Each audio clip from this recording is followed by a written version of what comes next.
Bonjour à tous, j'espère que vous allez bien. Je m'appelle Raja, mon rôle c'est, pour ceux qui ne me connaissent pas, c'est de faire des analyses de la personnalité à partir d'une méthode qui permet juste en observant les formes du visage de pouvoir décrypter la personnalité d'un individu et cela sans lui poser de questions. Donc c'est vraiment un outil formidable dont je parle sur ma chaîne et sur mes réseaux sociaux, donc n'hésitez pas à aller voir. Aujourd'hui on va aborder une thématique qui revient souvent en face de moi, les personnes qui viennent me voir, en fait. Je me rends compte qu'il y a pas mal de questions, il y a pas mal de problématiques qui sont liées à ça. C'est vraiment le concept, l'idée de être, faire et avoir. C'est hyper important de comprendre ça, je pense. Et donc de l'importance de travailler sur son intérieur. Être, faire et avoir, et pas avoir, faire et être. Donc la raison, elle est simple. Pour vraiment avoir, il faut d'abord faire, et pour faire, il faut authentiquement être. Ça, c'est hyper important de le comprendre, et moi, j'en suis vraiment convaincue. C'est vraiment, en tant qu'être humain, on a des aspirations humaines, on cherche des opportunités, des relations plus riches, plus de confiance en soi, plus de richesse. On veut améliorer son bien-être.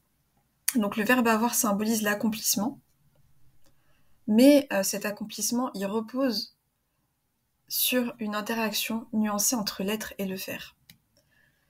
Bien qu'on veuille tout posséder, en fait, il est hyper important de reconnaître que pour avoir plus, il faut d'abord être plus. Et pour avoir mieux, il faut être meilleur. Moi, c'est vraiment ça que je constate et que je vois. L'inverse n'est pas forcément vrai.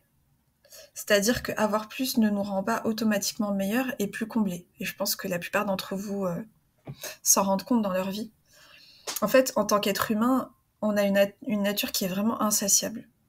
Et on est souvent insatisfait. Ça, on le voit autour de nous, on veut toujours plus, toujours plus, toujours plus. Donc, le fait d'avoir ne permet pas d'être complètement accompli et complètement heureux dans sa vie. Et ça, je pense que beaucoup de gens commencent à s'en rendre compte. Et il y a une vertu, en fait, dans la satisfaction et l'acceptation de... Comme quoi, ce que nous avons aujourd'hui, c'est vraiment quelque chose de valable, mais que c'est pas l'objectif final, en fait. C'est juste un commencement. Et c'est hyper important, donc, d'être sur de la gratitude et de la reconnaissance, comme des outils qui nous poussent à aspirer à mieux et à plus. Et le problème, c'est qu'on pense à l'envers, en fait. Si j'avais ceci, alors je serais satisfait et reconnaissant. Et en fait, cette mentalité, elle pousse à être dans le avoir, faire et être à la fin. Donc l'être se retrouve à la fin, plutôt que de être, faire et avoir. Voilà, ça c'était important que je vous le dise. Autre chose, donc voilà, ce qui peut être fait, ce qui est important de faire, je pense, et ce qui peut être entamé, c'est d'être dans le qualitatif, d'avoir cette intention d'élever sa qualité de vie, la qualité de chaque chose, etc. La qualité, faire triompher la qualité sur la quantité, vraiment privilégier la qualité sur la quantité. On veut plus de relations, on veut plus de... En fait, la question c'est est-ce que vous voulez plus de relations ou est-ce que vous voulez de meilleures relations? Est-ce qu'on veut plus d'opportunités professionnelles ou de meilleures opportunités? Est-ce qu'on veut plus d'énergie ou une meilleure énergie? C'est ça en fait. Il faut vraiment différencier le plus du mieux. C'est hyper important. Donc la qualité de la quantité. Et le processus, il implique vraiment qu'on puisse développer une certaine sagesse, un certain discernement, et de ne pas oublier que la satisfaction et l'épanouissement, ils naissent pas de l'avoir, mais de l'être. Et l'avoir vient souvent en dernier. Voilà, ça c'est hyper important. Donc je vous donne l'exemple de quelqu'un qui veut être riche, qui regarde la télé, qui regarde un peu les profils des personnes riches, qui ont beaucoup d'avoir, on va dire, sur les réseaux sociaux, et qui les envie en quelque sorte. Quelqu'un qui est qui travaille, qui a un emploi normal, modeste, je dirais, mais qui essaye à tout prix d'imiter leur mode de vie, qui va s'endetter, qui va montrer qu'il possède ceci ou cela. Mais cette personne, si elle développe pas son être à l'intérieur d'elle, elle va rester pauvre, clairement. Son extérieur, il est chargé, mais son cœur, il est vide. Enfin, son cœur est potentiellement vide. Parce que cette personne, elle cherche à avoir sans avoir d'abord été. Et en fait, la vraie richesse, elle est là, la richesse intérieure. C'est vraiment ça, en fait. Parce que quelqu'un qui a de l'extérieur, qui a des biens matériels, si à l'intérieur, c'est vide, si à l'intérieur, la personne, elle n'a pas travaillé son être, ben, ça va pas dégager grand-chose.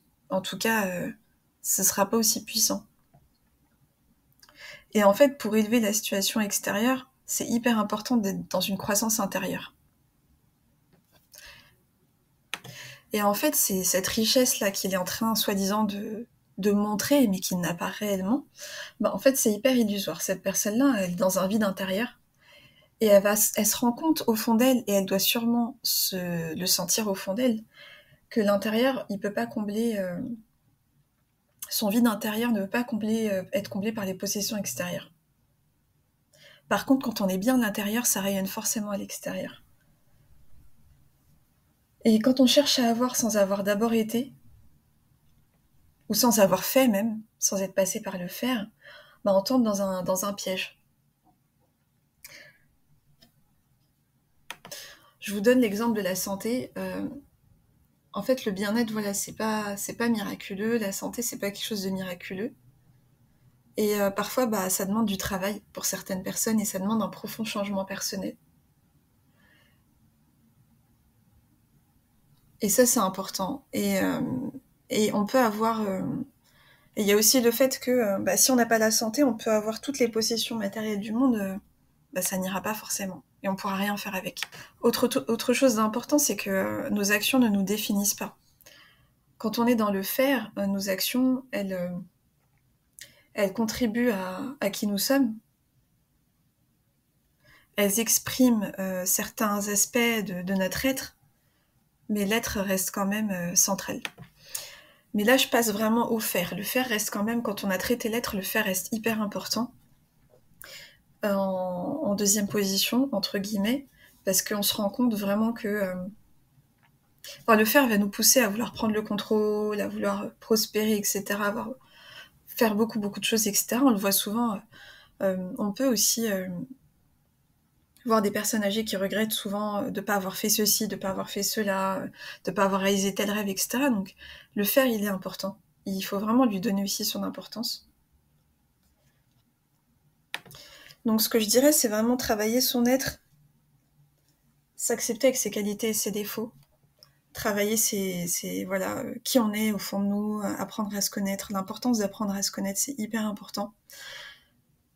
Et ensuite, il y a le faire. Le faire, c'est pour les personnes, parce que j'ai souvent des personnes qui ont du mal à passer à l'action, à avancer, etc.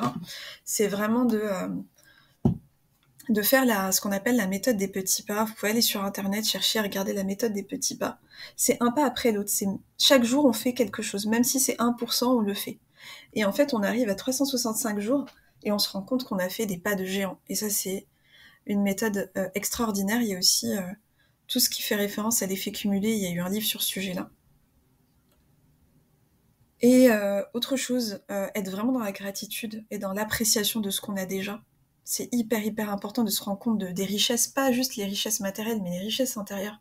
Hyper important de voir autour de vous pourquoi on vous apprécie. Pourquoi il y a des choses, forcément, des fois, on va pas vous apprécier. Il y a des choses qu'on... Peut-être vous pouvez agacer des gens sur certaines choses, mais pourquoi on vous apprécie, en fait? Qu'est-ce qui fait que vous êtes vous et que vous n'êtes pas quelqu'un d'autre? Et travailler sur nos fausses croyances et peut-être les habitudes à améliorer. Quand je dis les fausses croyances, c'est pas les croyances religieuses, c'est ce que je crois de la vie. Voilà, si ça se trouve, je vous donne un exemple. Je pense que je suis nulle, que ceci, que cela, ou que je suis pas assez bien, ou que ça, c'est des choses à travailler. Et en général, les croyances façonnent notre vie. Quand vous regardez autour de vous les situations dans lesquelles vous êtes et les blocages que vous avez, dites-vous c'est quoi les croyances rattachées à ça et vous allez remonter à vos croyances limitantes. Parce que les croyances limitantes se matérialisent dans la vie de tous les jours. Vous pouvez les voir autour de vous.